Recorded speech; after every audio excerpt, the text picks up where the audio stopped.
is Kcal News Mornings. We are less than 3 minutes away from the top of the hour, and here's what you need to know this morning. Fernando Valenzuela captivated the baseball world, and now we're honoring the memory of the Dodgers icon.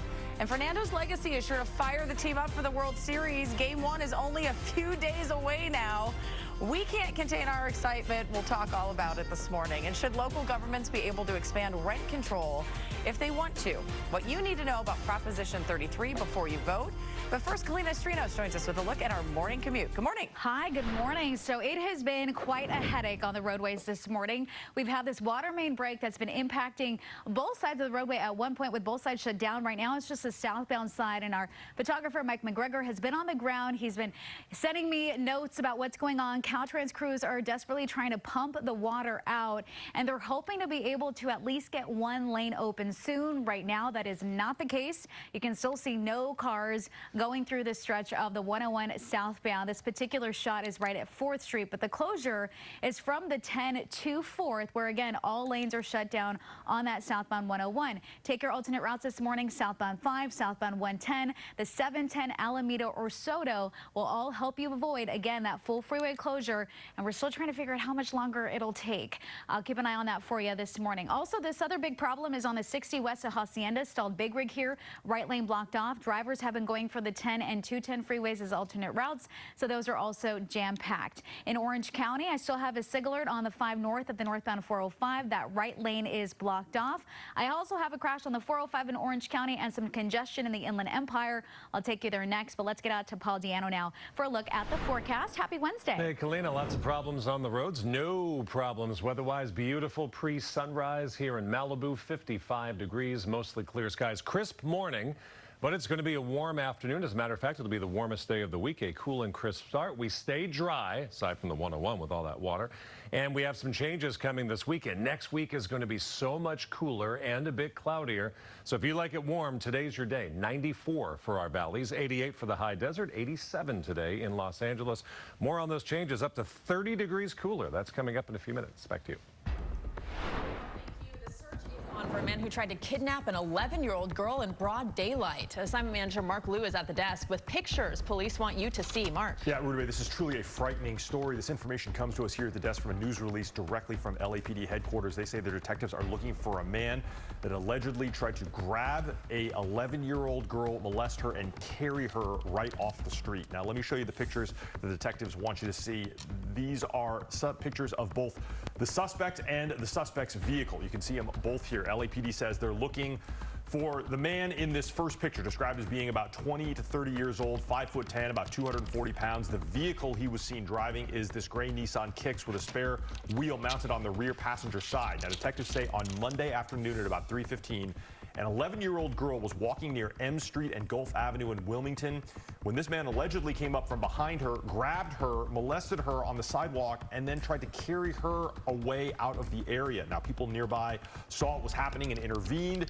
This caused the suspect to drop the girl, get in his car, and get away. He is still on the loose this morning, and detectives want to get him into custody as soon as possible. Anyone with information about his identity or location is asked to call the LAPD or Crime Stoppers. That is the very latest here from the desk. I'll send it back to you.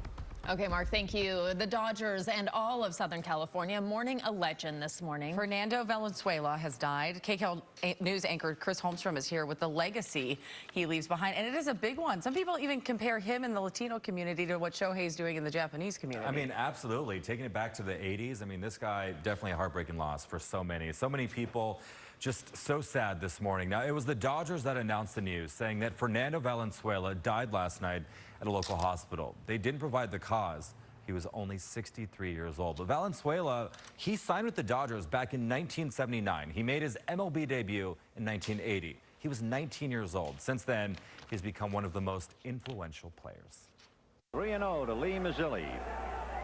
Fastball popped in the air, foul. Garvey, I think, has a play.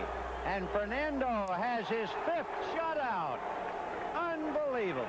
Not many athletes have burst onto the scene like Fernando Valenzuela. The lefty from a small town in Mexico became a sensation at Chavez Ravine with an introduction that captivated the world of baseball and beyond.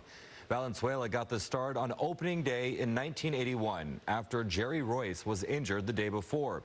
And he made the most of his opportunity, throwing a shutout in his first major league start. And that was just the beginning. Fernando won his first 8 starts, going 9 innings, each including 5 shutouts. He combined success with the flamboyant style that spurred Fernando mania and helped establish a bond between the Dodgers and the Latino community. Valenzuela finished the strike short in the season with a 13-7 record and a 2.48 earned run average and National League best 180 strikeouts, becoming the first pitcher ever to win the Rookie of the Year and the Cy Young Award in the same year and earning the nickname El Toro. He carried that success into the postseason, going the distance in Game 3 of the World Series, as the Dodgers went on to beat the Yankees in 6 games for their first championship in 16 years. And Valenzuela would pitch for 5 more teams before retiring after the 1997 season, but then he came back to the Dodgers as a broadcaster in 2003. His jersey was officially retired in 2023. MLB Commissioner Rob Manfred confirmed that the league will honor Valenzuela's memory at the World Series. Jamie, send it back to you. Well, thank you so much, Chris. We've got another Chris in the house with us this morning to continue talking about Fernando and the Dodgers World Series.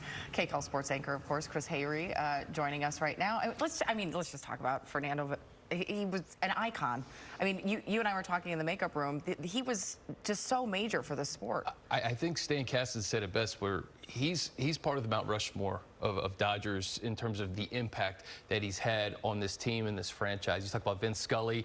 You know, everyone could talk about Shohei Ohtani for the next decade, but in the 1980s, it was all about Fernando Valenzuela and just what he did in 1981, Rookie of the Year and Cy Young. And guys, I think it's just so fitting that the Dodgers